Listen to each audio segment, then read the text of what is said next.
Hello guys, कैसे हैं आप सब लोग। आई होप कि आप सब लोग ठीक होंगे। मैं हूं ज्योति और वेलकम है मेरे चैनल पे अर्थ मॉम देहरादून। अगर आप चैनल पे नए हैं तो आप चैनल को सब्सक्राइब जरूर करना। साथ ही नीचे एक बेल नोटिफिकेशन है, इसको जरूर हिट करना, क्योंकि इसी को हिट करने के बाद आप लोगों को मेरी वीडियो का नोटिफिकेशन मिलेगा। तो चलिए आज का रिएक्शन वीडियो हम लोग शुरू करते हैं। आज के रिएक्शन वीडियो में मैं आपको बहुत सारे उपाय बताने वाली हूँ, क्योंकि हमारे व्लॉगर्स को आजकल नजर भी लग रही है, उनसे लोगों को जलन भी हो रही है, उनसे मिर्चियां भी लग रही है। तो आज मेरे पास इन प्यारे प्यारे व्लॉगर्स की हर समस्या का निवारण है। हालांकि मैं कोई प्रोफेशनल और एक्सपर्ट नहीं हूँ, लेकिन उसके बाद भी इनकी प्रॉब्लम का मेरे पास बहुत बेहतरीन इलाज है। तो कल मैंने अंशु की वीडियो में लास्ट में एक लाइन सुनी थी, बाप रे नजर सच में होती है। हम मान गए नजर सच में होती है। बहुत देर बाद पता चला अंशु, नजर तो सच में होती है। और नजर कभी कभी बाहर वालों की ही नहीं, घर के अंदर बैठे हुए लोगों की भी लग जाती है। तो अगर नजर से बचना है तो आगे से वीडियो बनाते वक्त एक काला टीका जरूर यहाँ पे लगा सकते हैं, जिससे आप नज़र के प्रकोप से बच सकते हैं। उसके अलावा नींबू मिर्च भी नज़र ना लगने में बहुत अहम भूमिका निभाती है। तो अगर आपको नज़र लगती है तो आप इसको भी लगा के लटका के आप पहन भी सकते हैं, या आप अपने कैमरे में भी लगा सकते हैं जहां से आपको नज़र का खतरा होता है। ठीक है, अब उसके बाद आते हैं हम आंटी जी का। आंटी जी कहती हैं कि हमसे सब बहुत जलते हैं। तो आंटी जी, जलन के लिए मेरे पास बोरो प्लस तो नहीं है, लेकिन मेरे पास बोरोलिन ज़रूर है। ये भी बहुत अच्छा काम करती है जलन के लिए। तो आप बिल्कुल फिक्र मत रहिए।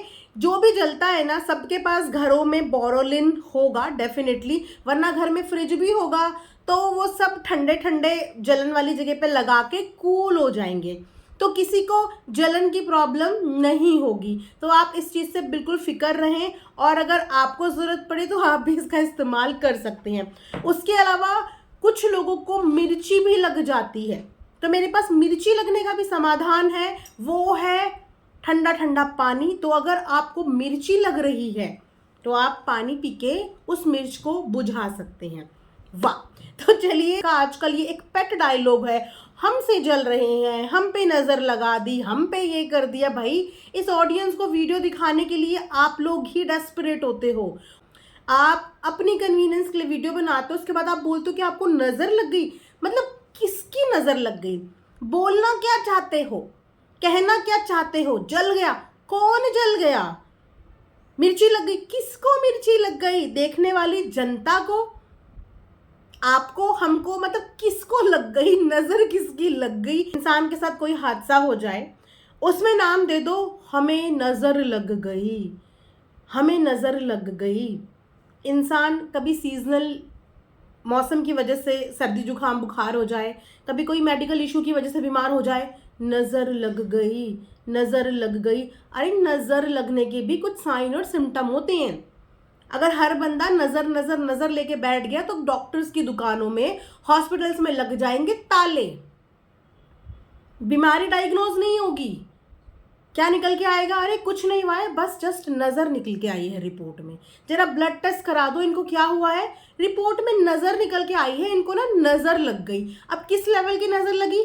आए की नजर लगी, बाएं की नजर लगी, दाएं की लगी, अपनों की लगी, परायों की लगी, काले की लगी, गोरे की लगी, मोटे की लगी, पतले की लगी, किसकी नजर लगी? मतलब मुझे इतना फनी इन लोगों का ये चीज़ें लगता है। सोशल मीडिया पे अगर अपनी लाइफ का इतना डर रहता है कि हम अपनी लाइफ दिखा रहे हैं और हमें नज़र लग रही है, तो नज़र बट्टू पहन के लाइव वीडियोस बनाया करो, या फिर अपनी लाइफ ही दिखानी बंद कर दो, नज़र से बच के रहो।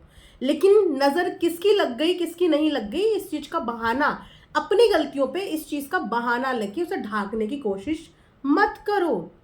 जो भी चीज़ अंशु के साथ हुई, वो चीज़ नज़र नहीं थी, वो एक मेडिकल रीज़न भी था, और वो एक केयरलेसनेस भी थी।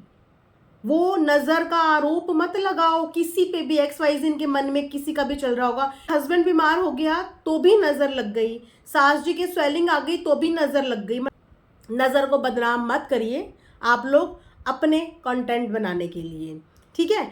उसके बाद आज हमारी आंटी जी ने बोला है हमारी वीडियो का इस्तेमाल ना करें। ऐसे ही कुछ थंबनेल है ना गाइज, बताना ज़रूर। मैं भी आज ऐसे ही थंबनेल लगाने वाली हूँ, एक थंबनेल के लिए भी ले लेती हूँ मैं। तो आंटी जी आप इतनी क्यूट हैं, इतनी प्यारी हैं, और जब हम आपको एनिमेशन में कन्वर्ट करते हैं ना तो आप और भी प्यारी लगती हैं। तो आप ऐसे कैसे मना कर सकती हैं कि हम आपका फ़ोटो यूज़ ना करें। आपका फ़ोटो यूज़ करके एक तो हम आपको नंबर 1 व्लॉगर बना रहे हैं, नंबर 1 व्लॉगर बन रही हैं आप, और आप ही मना कर रही हैं कि हमारा फ़ोटो यूज़ ना करो। दिल टूट गया आंटी जी आज। उन तमाम रिएक्शन वालों का दिल टूट गया जिन्होंने आपका फोटो लगा लगा के आपको कितना फेमस कर दिया, नंबर 1 व्लॉगर पे पहुंचा दिया, तोड़ दिया आंटी जी आपने। आज आपका फोटो थंबनेल पे नहीं लगेगा, कैंसिल। अब इसके बाद मैं यहाँ से शुरुआत करूंगी जोक्स अपार्ट। अब आ जाते हैं हम सीरियस मुद्दे पे। तो सीरियस मुद्दा यहाँ पे ये है कि मेरी वीडियो में आज कुछ चीज़ें इनडायरेक्टली बोलती हुई नज़र आई।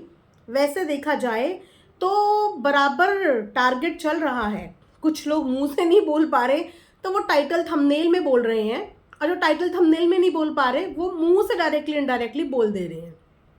आंटी ने आज एक बात अपनी व्लॉग में बोली है कि अगर आपको झूठ का पता चलेगा और आपको अगर सच पता चलेगा तो आप लोग पछताएंगे।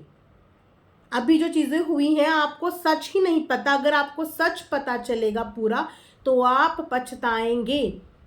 क्योंकि ऑलरेडी इस बात पे कमेंट सेक्शन में बहुत सारी ऑडियंस डाउट कर रही है आंटी का इशारा किस तरफ था। आंटी का इशारा भी उसी तरफ था जिस तरफ ऑडियंस के भी इशारे आ रहे हैं, वो है फेक कंटेंट, फेक कंट्रोवर्सी जो 2 दिन पहले क्रिएट की गई।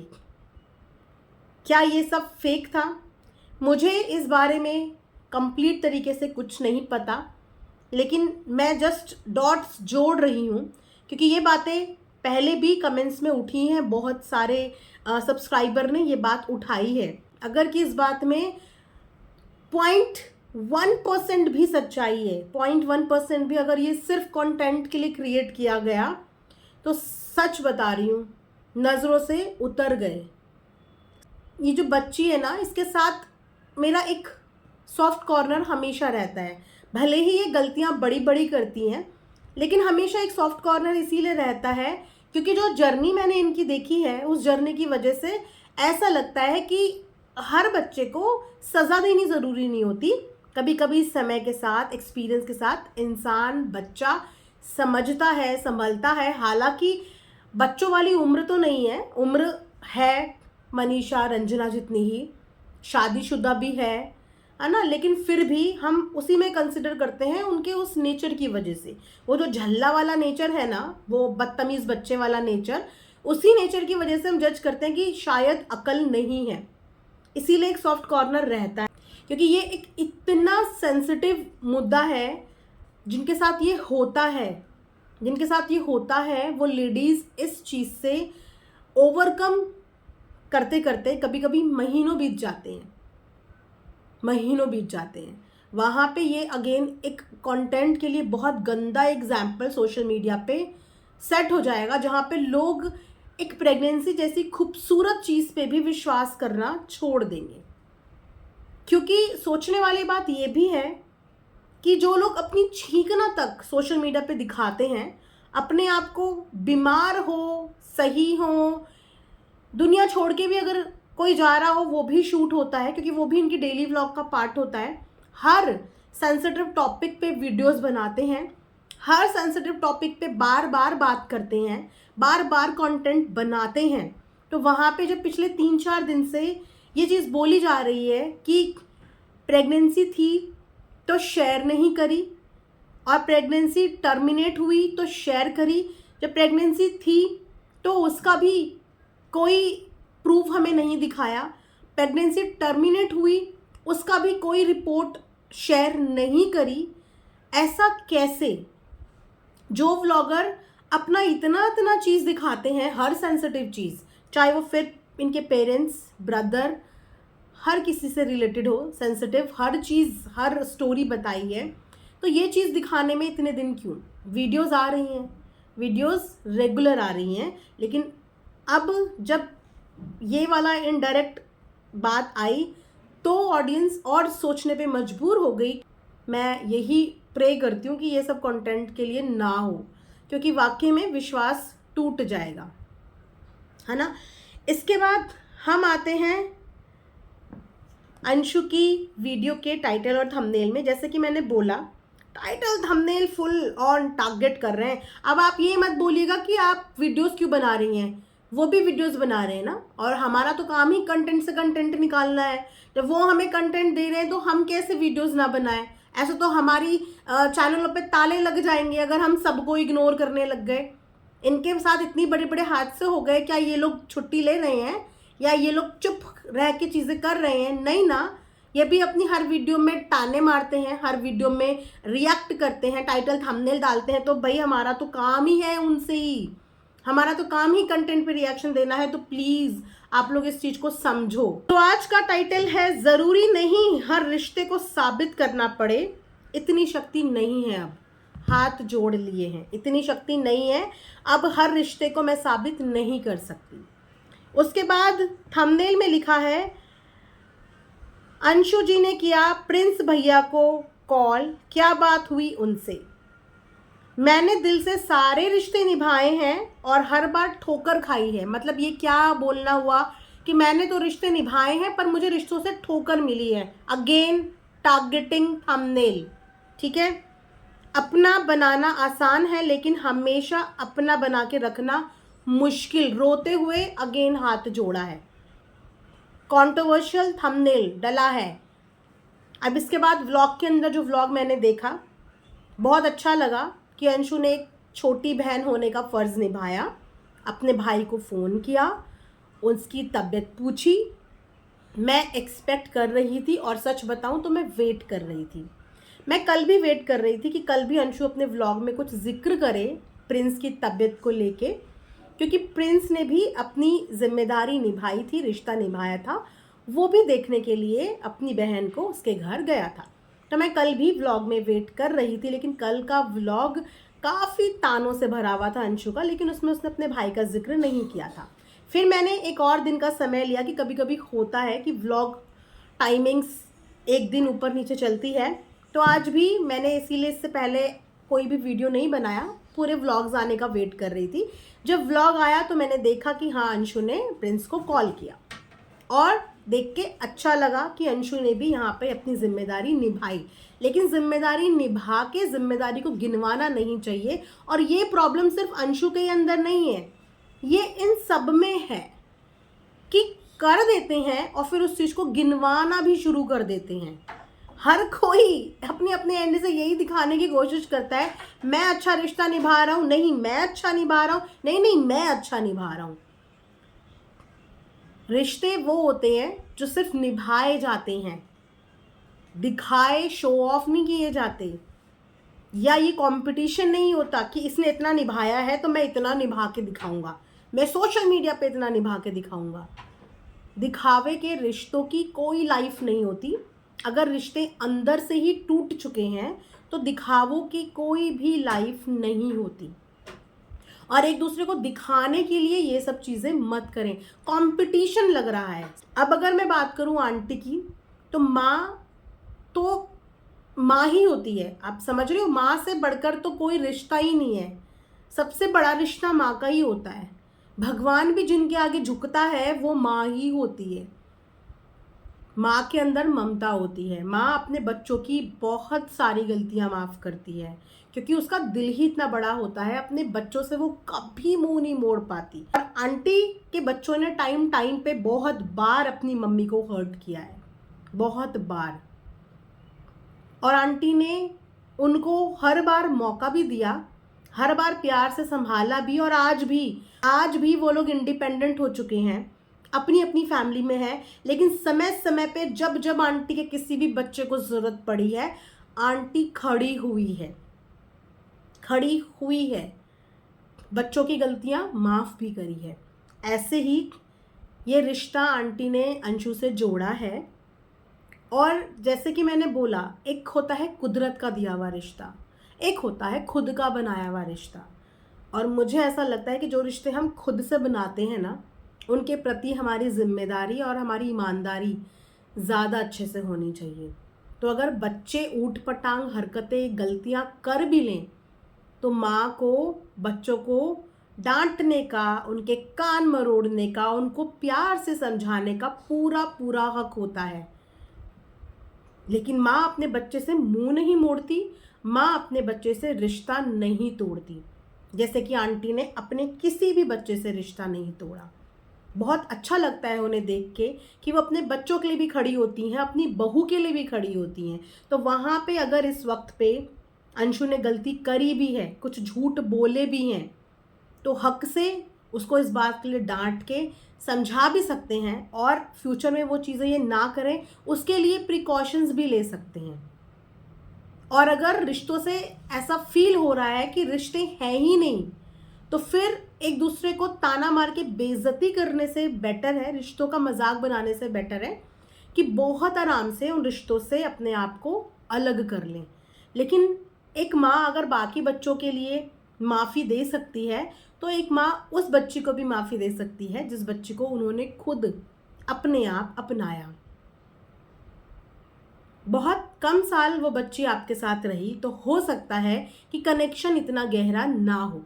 जब एक बच्चे को हम बचपन से अपने साथ लेके आते हैं तो उस बच्चे के साथ बहुत गहरा कनेक्शन होता है।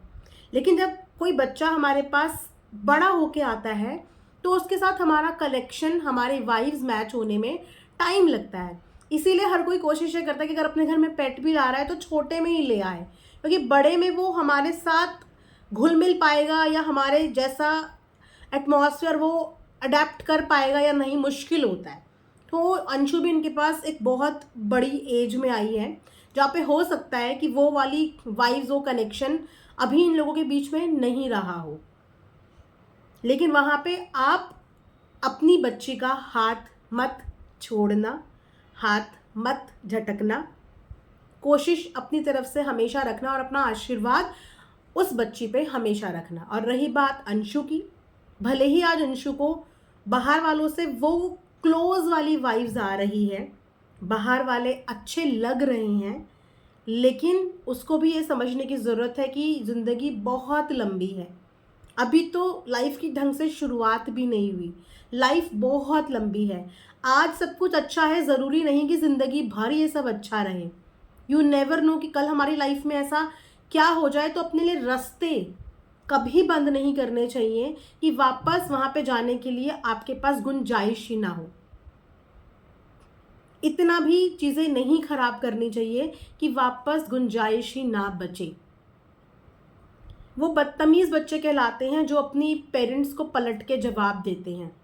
पेरेंट्स तो सबके डांटते हैं, सबके पेरेंट्स बोलते हैं, कभी कभी तो बिन बात के भी बोलते हैं, और हम घरों में कई बार इरिटेट भी हो जाते हैं कि मम्मी क्या सुबह से लगे हुए हो। सबके पेरेंट्स बोलते हैं, लेकिन उन बच्चों को बदतमीज़ बोला जाता है जो अपने पेरेंट्स को जवाब देते हैं। कि कितने बदतमीज़ बच्चे हैं, चाहे वो बच्चा कोई भी हो। तो आप ये डिसाइड कर लो कि आपको अपनी माँ की बातों का जवाब देके एक बदतमीज़ बच्ची बनना है या एक समझदार बच्ची बनना है। ये आपके ऊपर डिपेंड करता है। अगर माँ कुछ बोल रही है तो आप भी वहाँ से चुप हो सकती हो बिना कोई टोंट और ताना मारे हुए। और अगर बच्ची वहाँ से बोल रही है तो माँ को भी समझदारी दिखानी चाहिए कि इग्नोर कर देना चाहिए, इग्नोर कर देना चाहिए। जैसे कि अपने बाकी बच्चों की गलतियां इग्नोर करती हैं आंटी, वैसे ही उसको भी इग्नोर कर सकते हैं। सोशल मीडिया पे ना दिखाते हुए कॉल पे झाड़ो, एक दूसरे को डांटो, खूब कॉल करो और डांटो कि ये क्या ड्रामा है, ये क्या तमाशा है। लेकिन सोशल मीडिया पे माँ को भी जज कर रहे हैं लोग और बेटी को भी कर रहे हैं, डेफिनेटली करेंगे। कुछ का सॉफ्ट कॉर्नर माँ की तरफ जाएगा जो एक माँ की अहमियत या उस एज ग्रुप से बिलोंग करते होंगे, कुछ का सॉफ्ट कॉर्नर उस बच्ची की तरफ जाएगा कि इसके पेरेंट्स नहीं है, जा भी रहा है। तो एक रिलेशन खराब हो रहा है, एक रिश्ता खराब हो रहा है, एक रिश्ता जज हो रहा है, वो है माँ बेटी का रिश्ता।